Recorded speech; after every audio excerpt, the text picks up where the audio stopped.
In today's episode of the Daily Brief, I'll talk about two interesting stories. I first talk about how Xiaomi made a car while Apple couldn't, and finally, I talk about the attack of the zombie firms. Welcome back to the Daily Brief show by Zerodha, where our aim is to simplify the biggest news in the financial markets in a way that's one level deeper as compared to news channels. I'm your host Akshara, and today is Thursday, 21st August.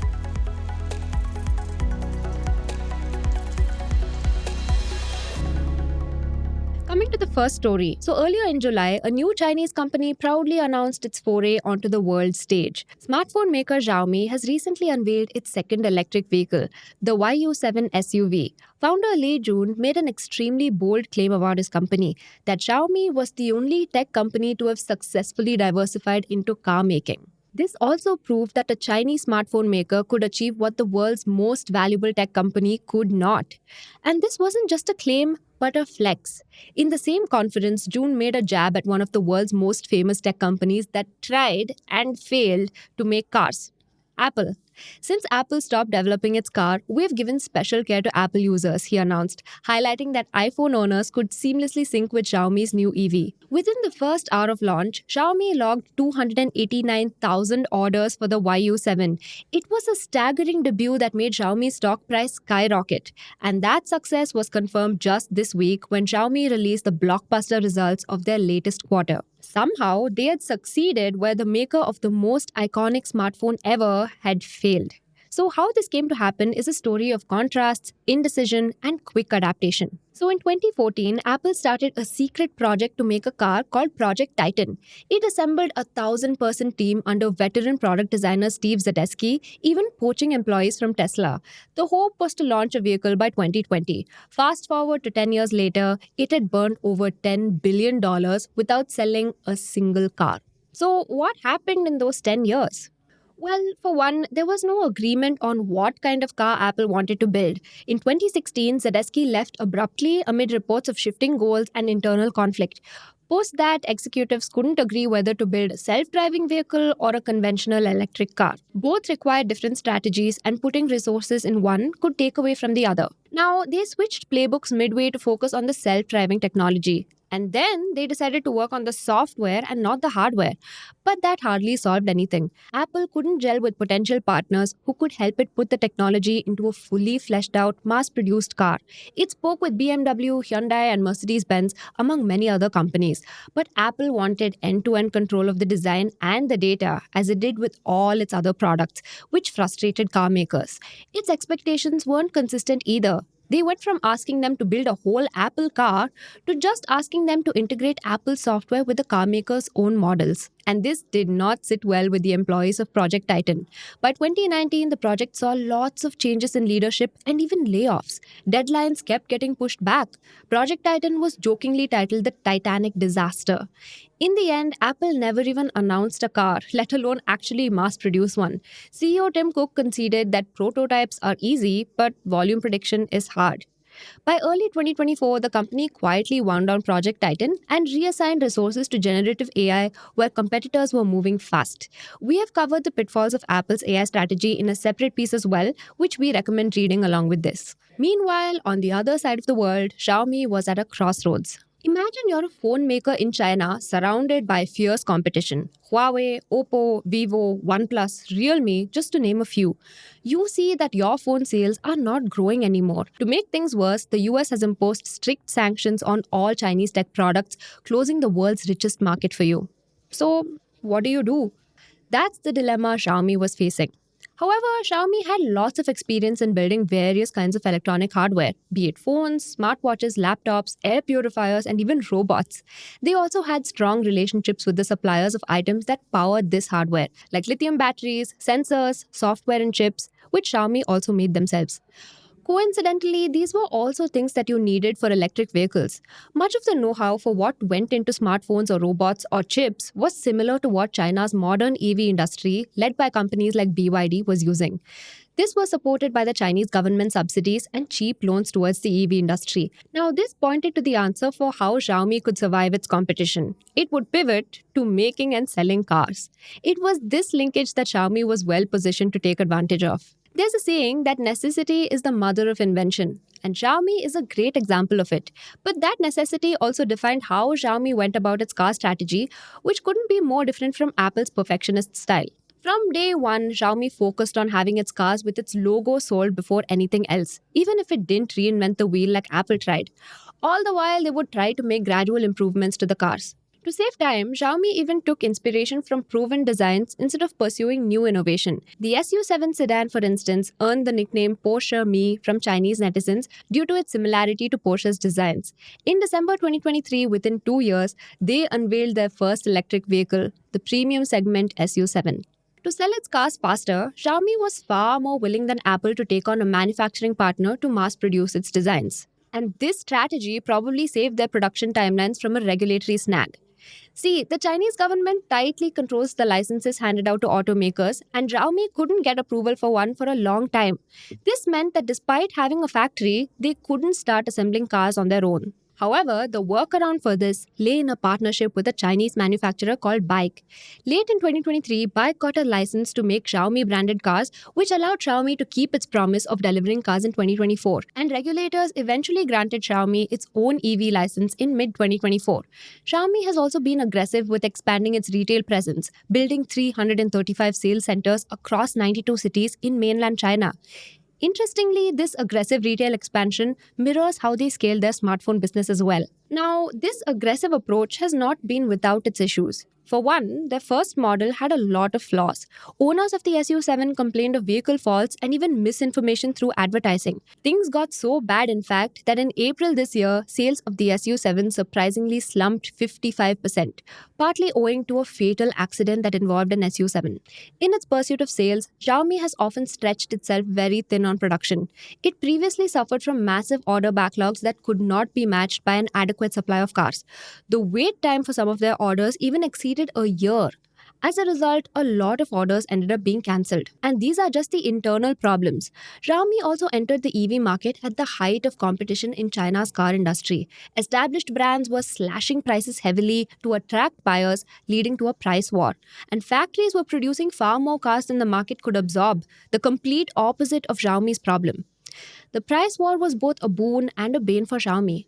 On one hand, as the seller of cheap electronics, Xiaomi was a household name synonymous with providing value for money. That reputation extended to its cars despite being a premium. On the other hand, though, thinner margins in a price war make it harder for Xiaomi to recoup its huge investments in the R&D and factory capacity needed to roll off its cars faster. However, despite these challenges, customers seem to love the brand, at least if Xiaomi's sales and financials are to be believed. In Q2 2025, so China's financial year begins in January itself, Xiaomi's EV revenues jumped to $2.87 billion, a three-time leap from $863.22 million just a year earlier. Even compared to the quarter that came right before this, revenues rose 14.1% from $2.52 billion in Q1 2025. The SU7 became one of the top 5 sellers in the electric sedan category, beating Chinese brands like NIO and Geely as well as Tesla.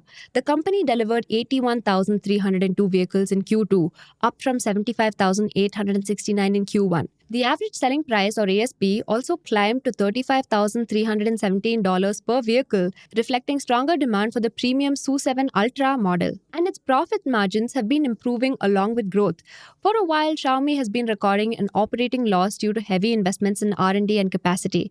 But that might be paying off. The operating loss of its new initiatives line, including the EV business, has been shrinking steadily. It dropped to $41.77 million this quarter, compared with $278.46 million or 2 RMB billion a year earlier. Within 4 quarters, Xiaomi's losses have shrunk to 1/6 of what they were. Moreover, Xiaomi's cars are strongly interlinked with their larger portfolio, creating an ecosystem of Xiaomi products, much like Apple's devices. The SU7 integrates with Xiaomi's phones and home appliances through a unified operating system. This creates sticky customers that will find it hard to switch away from the brand, increasing the profits of Xiaomi as a whole. As one analyst from Natixis noted, they've really started infiltrating your home. Everything is linked together, and this is something other companies just couldn't do. But Xiaomi isn't content with winning in the Chinese market. It wants to sell its first car in Europe at most by 2027. But that isn't going to be easy at all, especially as Europe is attempting to tackle a flood of Chinese EVs in their homeland. Their global success will also hinge on how quickly they can solve their many bottlenecks, be it meeting orders on time, maintaining quality standards, or staying ahead of competitors. But one thing is clear: all signs point to Xiaomi being a formidable, profitable EV player very soon. Their approach of relentless execution over endless planning is working in an industry that's changing rapidly with price wars, new models, and a brand new technology in lithium batteries. And it's not just foreign car makers taking notice of this, but also Chinese domestic giants like BYD and Geely. From cheap Chinese smartphones to electric cars, Xiaomi has come a long way. Now, coming to the second story, the attack of the zombie firms. Here on the Daily Brief, we spend a lot of time thinking about the problems with the Indian economy and all the things that are getting in the way of it reaching its full potential. Many of these problems have to do with the poor state of our manufacturing sector. While the best of Indian manufacturing rivals anyone in the world, we have a long tail of unproductive firms, especially in low skill, unproductive industries that drag down our economic potential. Especially in a time of worldwide trade tensions, we're curious about anything that can move the needle on India's economy, helping us tide through these difficult times. While going through the research recently, we came across a very interesting idea.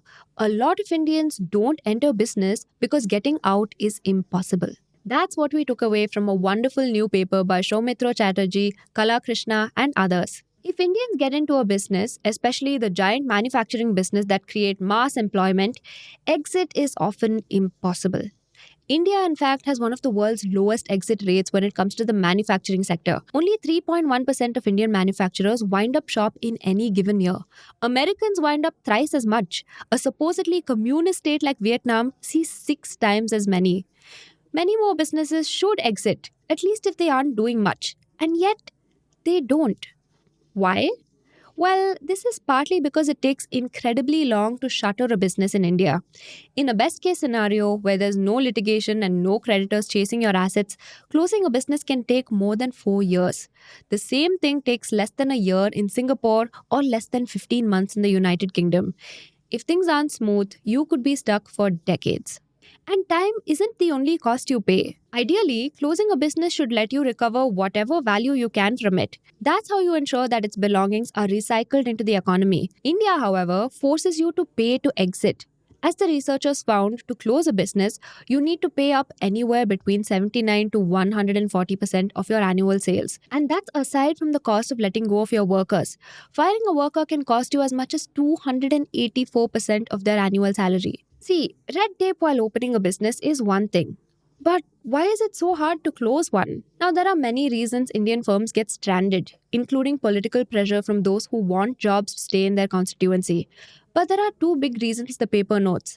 One, our bankruptcy provisions are broken, and two, our labor laws are too tedious. So until 2016, India simply didn't have a sensible, coherent way in which a business could shut down. Before that, the law made it hard for someone to bow out, but easy to carry on while keeping creditors stranded. The Insolvency and Bankruptcy Code 2016 or IBC reversed this. And that was a massive change. It made it possible for a dying company's assets to be put to good use, recovering tens of thousands of crores in value for our economy. But passing a law can only do so much. For it to work, we clear the institutional plumbing around making an exit. Our current system, built around overburdened company law tribunals, is simply not equipped to handle the task. And that dilutes the promise of the IBC. Although the IBC promises recovery in 330 days, as of late 2023, the average resolution takes around 650 days. And if the case goes into appeal, that timeline gets stretched to years. And the longer it takes to resolve a dying company, the less it's worth by the end. Even successful resolutions are often fraught with uncertainty. For instance, we recently covered a case where a bankrupt company had changed hands and come back to life only for the Supreme Court to ask it all to be rolled back. It only stepped back recently in the face of severe criticism. This sort of uncertainty has wrecked previous attempts at reform. As the paper argues, 2002's SARFAESI reforms, also around exit barriers, were hugely successful at first, but lost steam once courts accidentally diluted the law by their interpretation. The IBC isn't immune to such a thing. India, as we've often mentioned, has a plethora of labor laws, with regulatory environments shifting entirely from state to state. Many are well meaning, but in practice, they end up doing something deeply insidious. These laws inadvertently break our workforce into two tiers, what the researchers call regular and non regular workers. In an ideal economy, all workers would be regular workers. They would all enjoy a set of reasonable protections and benefits under the law. Unfortunately, early in our history, we tried to overload businesses with far too many of these protections. That backfired. Ordinary businesses began seeing it as too expensive and complicated to hire a worker the right way. Instead, a lot of Indian industry now works in a legal gray area, hiring large bases of temporary contract workers that have little to no protections. So, what are they trying to escape? Here's one example. Once you have more than 100 workers, though this could soon increase to 300, many parts of a law like the Industrial Disputes Act of 1947 or IDA suddenly start applying to you. And from that point, for instance, if you want to fire any employee without their consent, you must first get the approval of the government. Most such applications are rejected. And it isn't enough to do the right paperwork, by the way. Your attempt to fire a worker can also get stuck in court. In one case, the paper cites it took 22 years for the Supreme Court to finally allow a company to dismiss a worker who had been repeatedly found sleeping on the job. In all, firing regular workers costs 2.7 to 5.4 times more than a non regular worker. And that's a huge barrier to exit. After all, a company that's shutting down has to shed its workforce, and its impact is clear. Most industrial laws target large manufacturing firms, making them the least likely to shut down. Service firms are twice as likely to exit business than manufacturing firms. Informal firms are even more likely. It's the very firms we try and promote as policy, large employment generators, that are penalized the most. Interestingly, India's richest, most industrialized states like Maharashtra and Karnataka are the very places where exiting a business is the easiest. Bimaru states, in contrast, are where it's the hardest to do so. Evidently, the states that make exit easy are the very states where people flock to start a business. Now, there's a conceptual question behind all of this. Why should you let a business die? Here's one answer. Businesses die anyway. The fact that it's hard to exit doesn't mean India doesn't have firms that want to. It's hard to do this the legal way, and so many go for the alternative. Do nothing. They just check out and let things go. A business that can't die turns into what economists call a zombie firm. That is, it stops doing anything productive but carries on existing on paper in a dormant state. The business still has assets and resources, but those are simply wasted. Now, this isn't an aberration. The paper, in fact, sees dormancy as a stop on the path to an exit. In fact, 20% of all India's registered companies are dormant. Indeed, sheer neglect is often the most effective tool there is for making an exit. Here's one example.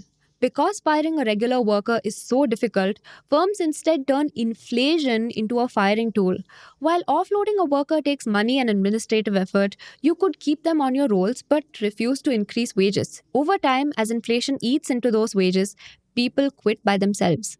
Much like the zombies you see in a movie, zombie firms infect others, turning them into zombies as well. See, there are only so many resources in an economy. When a company that shouldn't exist is somehow dragging itself through each day, it consumes those precious resources, and younger, more vital businesses can't get to them.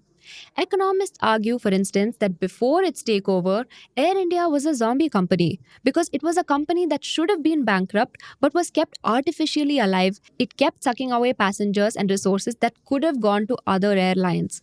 It bit other airlines, in a sense, turning them into zombies as well. So the big question is this. How do we ensure that, all things considered, when a business no longer has any life left in it, it's able to release its resources for others to use? This is a matter of cracking two problems, helping the business release its capital and their workers. And so the paper argues for twin reforms. First, we must reduce bankruptcy costs, and second, we must reduce firing costs. In that order.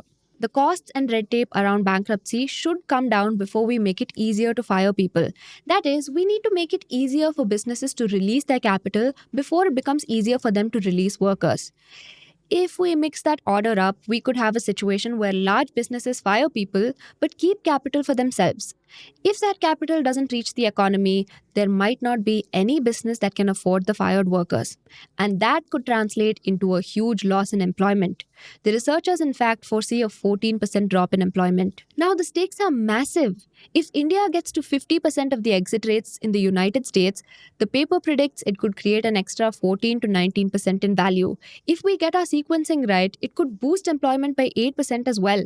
Meanwhile, firms will still stay zombies for a much shorter time, with average dormancy falling from 3.5 to 2.4 years. The government is clearly thinking hard about this problem as well. It just introduced a new amendment bill in the Lok Sabha aimed at plugging many problems in our existing bankruptcy law. It's also trying to drag a series of labor codes that consolidate a lot of our labor laws, fighting through massive political resistance. And we'll be watching how these moves play out. But perhaps our most important takeaway from this research is the counterintuitive one we started with. Sometimes the best way to help businesses start is to make it easier for them to stop. As they say, without death, there is no life. Perhaps that's as true of business as of anything else. Now, coming to the tidbits. India's state-run refiners have restarted buying Russian Urals crude after a short pause. IOC and BPCL purchased cargoes this week for September and October loading, traders said. Earlier, they had paused purchases under US pressure, with New Delhi asking refiners to prepare backup plans in case Russian flows stopped. Now, shipments are back on track. Now coming to the next tidbit. Ultratech Cement will reach 200 MTPA capacity by FY26, a full year ahead of its earlier plan. Chairman Kumar Mangalam Birla made the announcement at the company's AGM, highlighting Ultratech's ambition to stay the world's largest cement maker outside China. Currently at 188.8 MTPA, Ultratech will add 28.8 MTPA organically in FY26 with a planned capex of Rs 9,000 to Rs 10,000 crore. Now coming to the next tidbit. Big Basket is shutting down all its Fresho brick and mortar stores to fully commit to its quick commerce model. The company now plans to nearly double its network of dark stores to scale rapid delivery operations. Now coming to the final tidbit. Indian shrimp farmers, especially in Andhra Pradesh, are reeling from steep US tariffs of up to 50%, prompting many to consider shifting to fish farming or local businesses as their already thin profit margins vanish. That's all the news I have for you today. Thank you so much for watching and see you in the next one. Disclaimer: this content is for informational purposes only. None of the stocks, brands, or products mentioned are recommendations or endorsements.